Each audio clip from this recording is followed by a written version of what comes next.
नेपाल में 4 crew member समेत 68 यात्रियों को लेकर जा रहा यति एयरलाइंस का ATR 72 विमान रविवार को क्रैश हो गया है।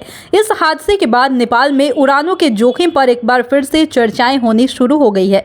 पिछले 30 साल में नेपाल में यह 28वां विमान हादसा है। एक्सपर्ट्स का कहना है कि दुर्गम पहाड़ी क्षेत्र, खराब मौसम, पुराने विमान और अनुभवहीन पायलट नेपाल को उड़ानों के लिए सबसे खतरनाक देश बनाते हैं। नेपाल के नागरिक उड्डयन प्राधिकरण की 2019 की सुरक्षा रिपोर्ट के अनुसार नेपाल के पहाड़ पायलटों के सामने बड़ी चुनौती साबित होती है। नेपाल में जो विमान ATR 72 हादसे का शिकार हुआ वो ATR एयरक्राफ्ट सीरीज का हिस्सा है। इस विमान के नाम में लगा 72 इसकी पैसेंजर कैपेसिटी को बताता है। इस मॉडल का पहला विमान 1981 में बना था। इसके बाद 100 से ज्यादा देशों की करीब 200 एयरलाइंस में इस विमान को शामिल किया गया। इस मॉडल के एयरक्राफ्ट को फ्रेंच कंपनी एयरबस और साथ ही इटालियन एविएशन कंपनी लियोनार्डो ने मिलकर बनाया है। ये कंपनी कार्गो और कॉर्पोरेट एयरक्राफ्ट विमान भी बनाती है।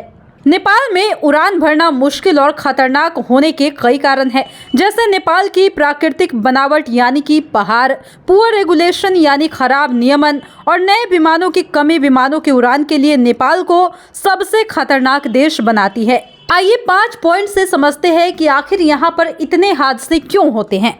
नेपाल के सिविल एविएशन अथॉरिटी की 2019 की सेफ्टी रिपोर्ट के मुताबिक देश की खतरनाक भौगोलिक स्थिति भी पायलटों के सामने बड़ी चुनौती होती है। नेपाल में लगभग 3 करोड़ लोग रहते हैं। यहाँ दुनिया के 14 सबसे ऊंचे पहाड़ों में से माउंट एवरेस्ट समेत 8 स्थित है।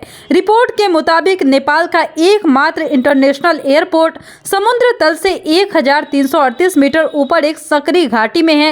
इस वजह से विमानों को मुड़ने के लिए काफी तंग जगह मिलती है। नेपाल के पूर्वोत्तर में स्थित लुक्ला शहर का एयरपोर्ट दुनिया के सबसे खतरनाक एयरपोर्ट में से एक है। यह एयरपोर्ट एवरेस्ट का प्रवेश द्वार भी कहा जाता है। एयरपोर्ट के रनवे को पहाड़ों के बीच एक चट्टान को काटकर बनाया गया है। लुक्ला हवाई अड्डे के रनवे के एक छोर पर विशालकाय पहाड़ तो दूसरे छोर पर खाई है।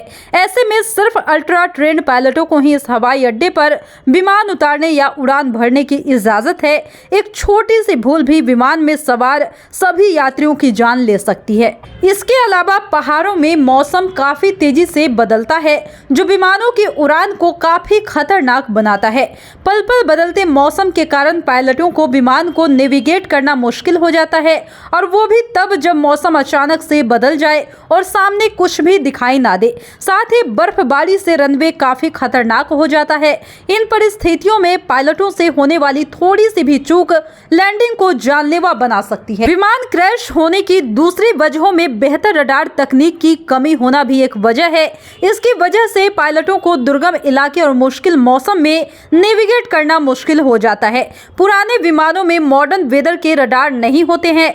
इस वजह से पायलट को रियल टाइम में मौसम की जानकारी नहीं मिल पाती है। नेपाल में आवश्यक और पर्याप्त कुशल, ट्रेंड और highly self motivated civil aviation staff भी नहीं है।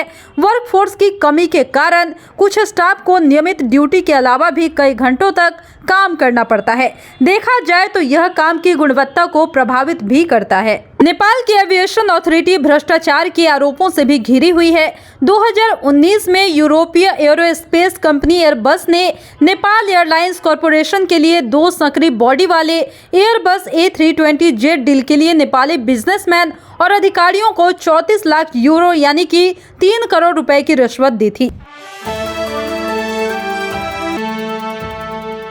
जुड़ो दीक्षांत से करो फ्री खुद को स्ट्रेस से। गूगल प्ले स्टोर से दीक्षांत ऐप डाउनलोड कर अपने स्टडी को बनाओ आसान और मजेदार। दीक्षांत देता है topic wise video with animated visuals and concept by the study materials.